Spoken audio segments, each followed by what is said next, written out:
ভিডিওটি ভালো লাগলে হাসলে লাইক, মজা পেলে সাবস্ক্রাইব। ওই দেখ টুনি, আজ কিন্তু মকর পর্ব।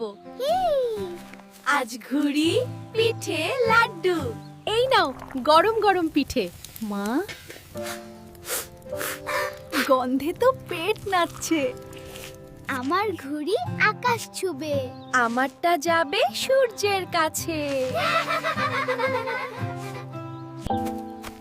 কি হলো গোপাল? আমার ঘুড়ি নেই। চলো একসাথে উড়াই। সত্যি? ধন্যবাদ।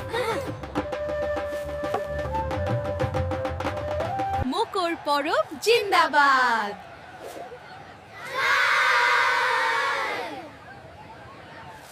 উৎসব মানে ভাগাভাগি আর ভালোবাসা। বন্ধুদের সাথে ভাগ করলে আনন্দ বাড়ে।